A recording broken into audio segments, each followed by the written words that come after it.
Assalamualaikum warahmatullahi wabarakatuh. Saya Arif Budiman. Pada kesempatan kali ini akan membahas mengenai gerak melingkar. Gerak melingkar adalah gerak suatu partikel yang menghasilkan lintasan berupa lingkaran. Gerak melingkar terjadi karena vektor kecepatan V dan percepatan A saling tegak lurus.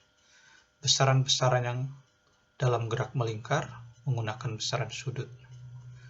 Bentuk persamaan kinematika gerak melingkar mempunyai kesamaan dengan kinematika gerak lurus. Sebelum kita bahas lebih jauh, jadi kita lihat beberapa identitas dari gerak melingkar. Yang pertama adalah perpindahan sudut. Dalam gerak lurus dilambangkan dengan X, tentu dalam gerak melingkar karena berkaitan dengan besaran sudut kita lambangkan dengan theta. Jadi satuan besaran sudut tersebut adalah derajat atau radian. Perhatikan gambar di samping sini. Ini sebuah lintasan lingkaran, jari-jarinya R, kemudian ada busur S. Di busur ini ya membentuk sudut sebesar theta. Di besar sudut radian merupakan perbandingan panjang busur yang S dengan jari-jari lintasan lingkaran tersebut, bahwa theta dalam hal ini satuannya radian sama dengan S per R. Jadi hubungan antara derajat dengan radian 360 derajat sama dengan 2 pi radian. Ya, sekali lagi saya ingatkan bahwa pi di sini adalah 22/7 atau 3,14. Jadi jangan berpikir bahwa pi itu sama dengan 180.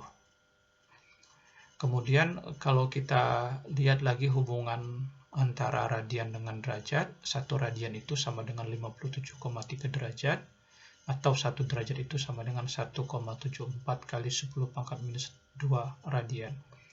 Jadi besaran radian ini tidak ada dimensinya, maka itu besaran sudut radian ini dikategorikan sebagai besaran tambahan. Di samping besaran tambahan itu ada besaran pokok dan besaran turunan, kemudian besaran tambahan sebagai pelengkapnya. Tetapi besaran tambahan ini tidak memiliki dimensi. Identitas kedua adalah kecepatan sudut. Jadi kalau pada gerak lurus lambangnya V, pada gerak melingkar kita lambangnya omega. Kita perhatikan gambar di sini. Jadi sebuah partikel awalnya bergerak membentuk sudut theta 1, kemudian pada saat T1, pada saat T2 sudutnya bertambah yaitu theta 2, sehingga selisih antara theta 2 dan theta 1 adalah delta theta, kemudian selisih antara waktu T2 dikurang T1. Kita dapat menghitung kecepatan sudut rata-ratanya ya dengan menggunakan rumusan ini, bahwa kecepatan sudut rata-rata sama dengan theta 2 dikurang theta 1 dibagi dengan T2 dikurang T1, atau sama dengan delta theta dibagi dengan delta T. Di samping kecepatan sudut rata-rata, ya kita juga mengenal kecepatan sudut sesaat. Jadi ini sama dengan, istilahnya sama dengan kinematika gerak lurus. Jadi kecepatan sudut sesaat kita mengambil limit delta T menuju 0, ya delta theta dibagi dengan delta T, kita dapatkan sama dengan d theta dt. Jadi diferensial theta terhadap T itu merupakan kecepatan sudut sesaat. Kecepatan sudut satuannya adalah radian per second atau radian S⁻⁻1. Arah kecepatan sudut sama dengan arah pergeseran sudut. Kemudian kita lanjutkan, identitas yang ketiga adalah percepatan sudut, lambangnya alfa. Jadi kalau dalam percepatan gerak lurus A, di sini alfa. Jadi sama halnya dengan kecepatan sudut. Percepatan sudut juga mempunyai ada percepatan sudut rata-rata, yaitu adalah sama dengan delta omega dibagi dengan delta T, dan kecepatan sudut sesaat alfa sama dengan d omega dt. Jadi alfa ini satuannya adalah radian per second kuadrat, arah percepatan sudut sama dengan arah perubahan kecepatan sudut. Sama halnya dengan gerak lurus, gerak melingkar terbagi dua, gerak melingkar beraturan, kita singkat dengan GMB, dan gerak melingkar berubah beraturan dengan GMBB. Jadi pada GMB omega konstan, sedangkan pada GMBB alfa konstan. Jadi kita bisa lihat tabel di bawah ini, ya, perumusan-perumusannya bahwa antara gerak melingkar dengan gerak lurus memiliki kesamaan, ya, tapi bedanya pada gerak melingkar kita menggunakan besaran-besaran sudut. Jadi kita bisa perhatikan dengan jelas, ya, termasuk definisi apa ini maksud dengan gerak lurus beraturan. Sebelumnya sudah kita pelajari, begitu juga dengan gerak lurus berubah beraturan. Oke, kita lanjutkan. Contoh soal, partikel bergerak melingkar, R sama dengan 3 meter, mula-mula memiliki kecepatan sudut, omega 0, kecepatan mula-mula 5 radian per second, dipercepat secara teratur dalam 10 detik menjadi 20 radian per second. Berapakah besar percepatan sudut, alfa, yang dimilikinya, dan sudut yang ditempuh, theta, dan kecepatan linear V. Jadi ini sekaligus kita diminta menentukan 3. Pertama, kita akan tentukan alfanya. Jadi alfanya kita bisa gunakan rumus ini, omega sama dengan omega 0 T ditambah, omega sama dengan omega 0 ditambah dengan alfa dikali T. Jadi kecepatan akhirnya adalah 20 radian per second, kecepatan awalnya adalah 5 radian per second dalam waktu 10 second, sehingga alfanya dapatnya 1,5 radian per second kuadrat. Kemudian theta sama dengan omega 0 T ditambah dengan setengah alfa T kuadrat. Dalam hal ini theta 0 kita anggap 0. Kita masukkan ke persamaan ini, kita dapatkan berapa perubahan sudutnya. Sudut yang ditempuh adalah 125 radian. Jadi kalau kita diminta menentukan kecepatan linear V, ya, V ini sama dengan omega dikali R. Jadi kalau kecepatan sudut awal di omega 0 dikali R, kita dapatkan 15 meter per sekon. Kemudian kecepatan linear akhir, tadi kecepatan linear awal, omega 0 dikali R dapat 15 meter per sekon. Sedangkan V akhir 20 radian per second dikalikan dengan 3, jadi 60 meter per sekon. Nah, itu adalah kecepatan linear awal dan akhir. Berikutnya kita akan lihat hubungan antara V, omega, AT, dan alfa. Jadi sebenarnya soal tadi kita sudah lompat menentukan V sama dengan R omega. Sebenarnya di sini, ya. Hubungan S sama dengan R theta, ya, kita dapatkan bahwa V sama dengan ds dt. Kecepatan itu adalah ds dt. S-nya kita ganti dengan R theta. Jadi sehingga hubungan antara V, kecepatan linear, sama dengan R dikalikan dengan omega. Untuk gerak melingkar, R tetap, ya tentu saja karena lintasannya berbentuk lingkaran, maka dari sini kita lihat, ya, dr dt sama dengan 0. Ya, kita langsung dapat R d theta dt itu sama dengan omega. V sama dengan ds dt, ya, sehingga V sama dengan R omega. Arah dari R omega, kecepatan adalah tangensial, menyinggung lintasan lingkaran. Kemudian bagaimana dengan percepatannya? A sama dengan dv dt. Jadi d dt, R omega adalah tadi kecepatannya, V, sehingga kita dapatkan R d omega dt. D omega dt kita sudah tahu ini adalah percepatan sudut. Ini sama dengan R dikali dengan alfa. Jadi kecepatan hubungan antara percepatan sudut dengan percepatan linier, A sama dengan R dikali dengan alfa. Tetapi dalam hal ini, A disebut dengan percepatan tangensial. Dikenal dengan percepatan tangensial, yaitu AT sama dengan R dikali dengan alfa. Berikutnya kita akan lihat ada percepatan sentripetal atau radial. Jadi kita perhatikan gambar ini. Ya, pada saat awal ya berada di sumbu X, kecepatan partikel adalah V1, kemudian partikel bergerak pada lintasan lingkaran pada posisi tertentu, R ini kecepatannya V2. Jadi kita bisa lihat segitiga di sini, di jari-jarinya R, kemudian perubahan posisinya adalah delta R. Begitu juga dengan perubahan kecepatannya. Kita bisa lihat gambar yang di atas untuk menentukan perubahan kecepatan delta V.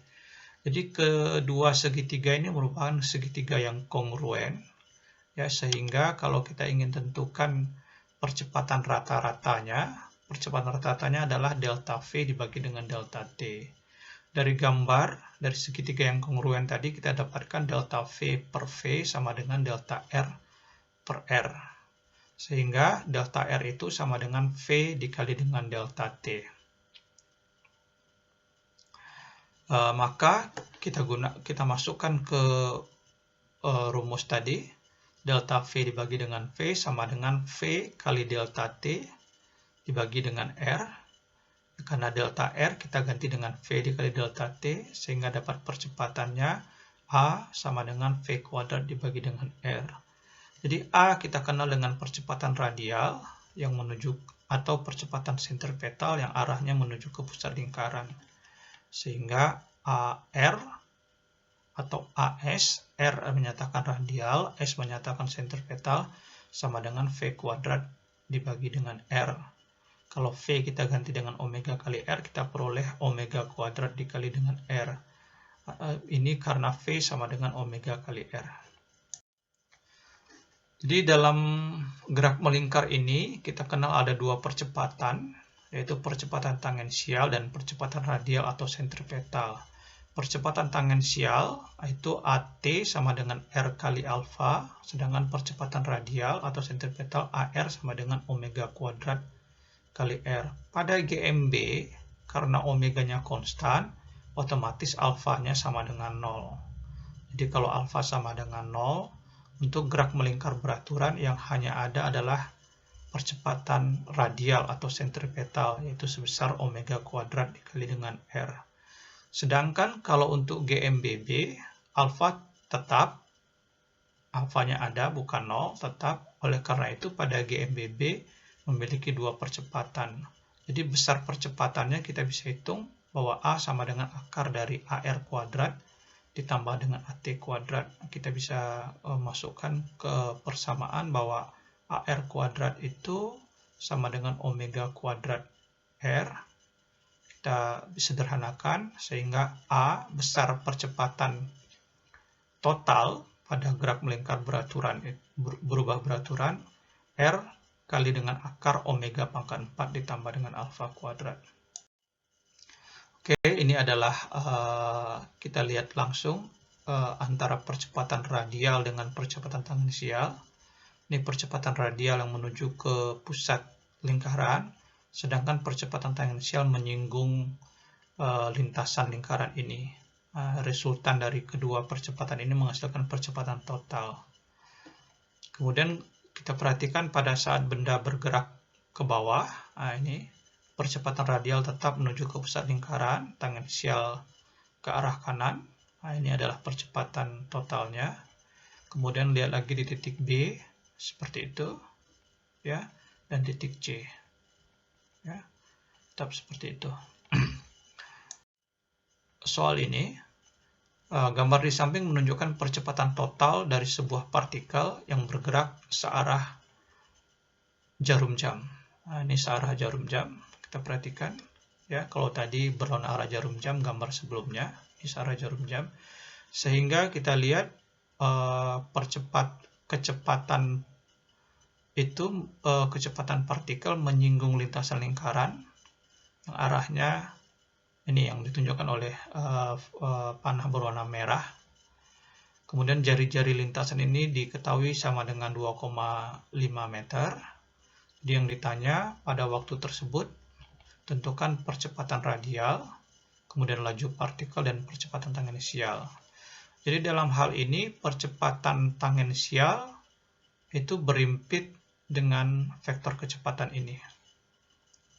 Jadi kalau kita ingin menentukan percepatan radial, kita proyeksikan A yang berwarna ungu ke garis yang menuju ke pusat lingkaran ini, yang ini, yang jari-jari lingkaran ini, yang sudutnya 30 derajat. Jadi kalau proyeksinya kalau gitu, V radial sama dengan A cos 30 derajat. Otomatis nanti kita akan dapatkan juga A tangensial, tadi A radial sama dengan A cos 30 derajat, sedangkan A tangensial A sin 30 derajat. Ini, jadi dari sini bahwa A sentripetal, C ini menunjukkan sentripetal, A cos 30 derajat, kita dapatkan sekitar 13,0 meter per sekon. Ya, cos 30 itu setengah akar 3, jadi sekitar 13,0 meter per sekon kuadrat. Sedangkan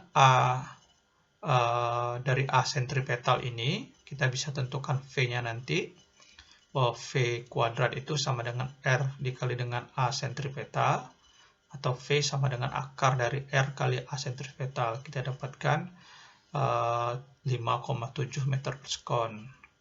Sedangkan kalau kita ingin cari A tangensial, bisa langsung dengan menggunakan tadi yang saya sebut sebelumnya, bahwa A tangensial itu sama dengan A sin 30, atau dengan menggunakan rumus ini. Hasilnya sama, itu 7,5 meter per sekon kuadrat. Soal berikutnya kita akan bahas sebuah kereta api melambat dalam lintasan melengkung. Ya, jadi tidak harus satu lingkaran penuh, bagian dari lingkaran pun nanti akan menghasilkan percepatan tangensial maupun percepatan radial yang merupakan gerak melingkar. Jadi tidak harus penuh satu lingkaran. Jadi kereta tersebut bergerak dengan kecepatan 90 km per jam, kemudian berubah menjadi 50 km per jam dalam waktu 15 second. Jari-jari lingkungannya adalah 150 meter. Hitunglah percepatan kereta api saat kecepatan 50,0 km per jam. Oke, dari sini kita lihat. Jadi percepatan sentripetal itu adalah V kuadrat dibagi dengan R. Jadi kita bisa langsung hitung, ya, kecepatannya adalah 50. Jadi kita diminta menghitung percepatan saat kecepatan 50 km per jam. Jadi 50 kuadrat dibagi dengan jari-jarinya 150, kita dapatkan percepatan sentripetal adalah 1,29 meter per sekon kuadrat. Bagaimana dengan percepatan tangensialnya? Di percepatan tangensial kita dapatkan dengan delta V dibagi dengan delta T. Di min 40 karena 50 dikurang 90 sama dengan min 40.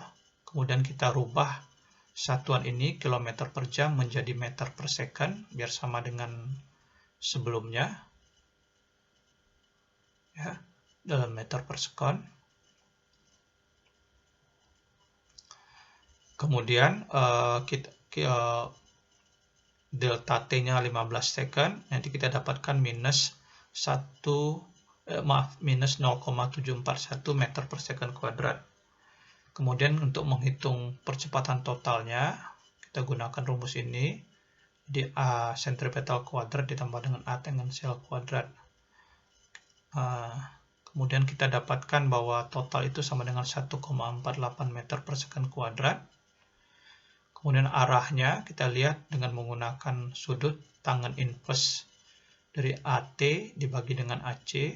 Ya, kita dapatkan 29,9 derajat menuju ke belakang. ya. Nah, menuju ke sini. Ini dari gambar terlihat, ya. Jadi minus ini, ya, menuju ke arah kanan, ya. Jadi kalau dia searah dengan jarum jam, ya arah tangensial, percepatan tangensial menjadi negatif, sedangkan berlawanan arah jarum jam, percepatan tangensial baru positif, ya.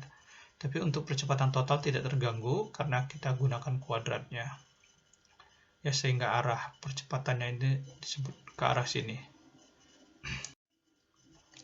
Soal berikutnya adalah sebuah mobil balap mulai dari keadaan diam, berada pada lintasan lingkaran, laju mobil menjadi konstan setelah mobil melakukan satu putaran. Tentukan kecepatan sudut antara percepatan total dan percepatan radial saat mobil melakukan satu putaran.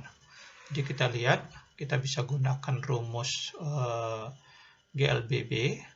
Jadi satu putaran penuh, jadi satu keliling lingkaran, itu sama dengan, kita gunakan persamaan ini, delta X sama dengan VXIT ditambah dengan setengah AXT kuadrat. Jadi satu lingkaran penuh itu adalah sama dengan 2πr. Jadi kecepatan awal, karena mulai dari keadaan diam sama dengan 0, ditambah dengan setengah AT kuadrat. Jadi percepatan dalam arah X, coba perhatikan ini sumbu X yang horizontal, itu sama dengan percepatan tangensial. Jadi kita percepatan tangensial kita dapatkan sama dengan 4πr per T kuadrat. Kemudian kita akan tentukan, kita masukkan ke persamaan VXF sama dengan VXI ditambah dengan AXT. Jadi VF, ini kecepatan akhir setelah satu putaran penuh, 0, kecepatan awalnya 0, ya, ditambah dengan AX adalah AT dikalikan dengan T. Kemudian AT-nya kita ganti dengan yang kita dapatkan tadi, ya, sehingga kecepatan akhirnya sama dengan 4πr per T. Besar percepatan radial AR sama dengan VF kuadrat dibagi dengan R, sehingga percepatan radial kita dapatkan 16π kuadrat R kuadrat per T kuadrat kali R. Kemudian sudutnya, ya, tentu kita lihat tangen theta sama dengan AT dibagi dengan AR, jadi dapat 1/4π, jadi sekitar tetanya sama dengan sekitar 4,55 derajat. Jadi sudut yang dibentuk antara percepatan total, theta, percepatan total dengan percepatan radial, yaitu theta, adalah 4,55 derajat. Oke, ini adalah sumber dari PPT ini. Demikianlah yang bisa saya sampaikan. Terima kasih atas perhatiannya. Assalamualaikum warahmatullahi wabarakatuh.